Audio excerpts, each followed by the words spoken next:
इमाम आजम अबू हनीफा रहमतुल्लाह अलैह, देखिए झगड़ा हम करते, हम चाहते हैं एक का जवाब पत्थर से दे।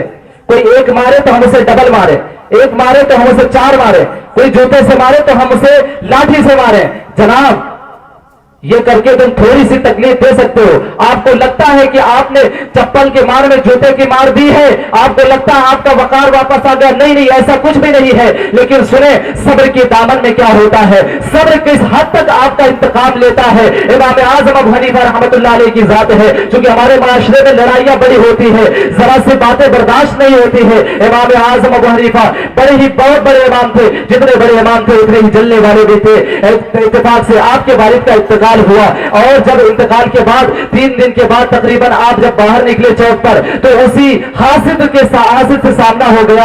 आपके सामने जब वो हासिद आया आपसे जलने वाला, कहा अबू हनीफा मैंने सुना है तुम्हारे अब्बा का इंतकाल हो गया। कहा हाँ हमारे अब्बा का इंतकाल हो गया है। कहा फिर अपनी अम्मा का निकाह हमारे साथ करा दो। जुमला तो बड़ा तल्ख था, बड़ी तेजी के साथ समझता हूं, जुमला बड़ा तल्ख था, लेकिन शरान नाजायज नहीं था, शरान नाजायज नहीं था। निकाह का पैगाम दिया। इमाम आजम के पैरों में शरीयत की जंजीरें जकड़ी हुई हैं। इमाम आजम ने बड़ी देर तक कलेजा पे फंसा गया, क्योंकि बूढ़ी माँ है, निकाह की बात करता है, कहता अम्मा की निकाह हमारे साथ, अम्मा का निकाह करा दो। लेकिन इमाम आजम अबू हनीफा रहमतुल्लाह अलैह खामोश रहे। जब दोबारा ये जुमला कहा, इमाम आजम ने फरमाया, कहा कि मेरी माँ अकेला बालिगा है, जब इद्दत के वक्त गुजरेंगे मैं उससे पूछूंगा, अगर वो राजी होती है तो मुझे कोई प्रॉब्लम नहीं है। अगर वो निकाह करना चाहती है तो मैं मुत्तफिक हूं, वो करना चाहे तो कर सकती है। लेकिन मेरी माँ अभी जिस मुसीबत से गुजर रही है, बाप का इंतकाल हुआ, इद्दत के वक्त पूरे होने दो। तो उसके बाद इमाम आजम आगे बढ़े तो कुछ लोग पीछे दौड़े। इमाम आजम ने जब आवाज सुनी तो रुक गए, ठहर गए, ठहरा, पीछे देखे तो वो लोग दौड़े आ रहे हैं। का क्या मामला है? कहने लगे बाबा जी क्या दुआ कर दी आपने, क्या बदुआ कर दी आपने कि वो अभी जिसने आपसे बदजुबानी की है, अभी आप आगे बढ़े हैं, सर चकराया, सर के बल गिरा और उसकी तो फोत हो गया, उसकी तो मौत हो गई, रूही परवास कर गई। कहा नहीं हमने कोई बदुआ नहीं की, बात मामला दरअसल ये है, बात ये है, उसने मुझे लावारिस समझ लिया था, मैं कोई लावारिस हूं, मेरे आगे पीछे कोई नहीं है, मेरी सुनने वाला कोई नहीं है, वो जो बोलेगा मैं बर्दाश्त कर लूंगा।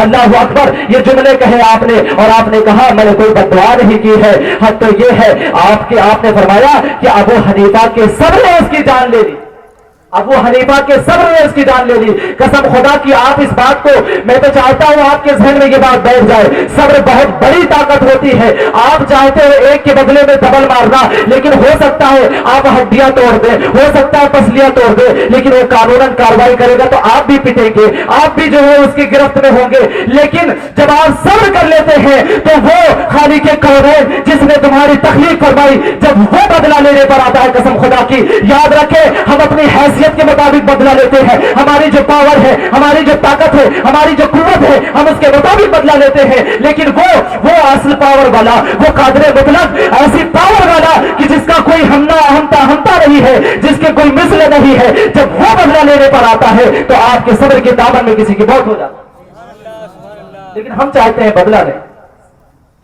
थोड़ी सी बात, क्योंकि रमजान करीब है, इसके ताल्लुक से दिल की गहराइयों से कहता हूं, कसम खुदा के मुसलमानों अपने हुलियों को थोड़ा सा चेंज कर ले।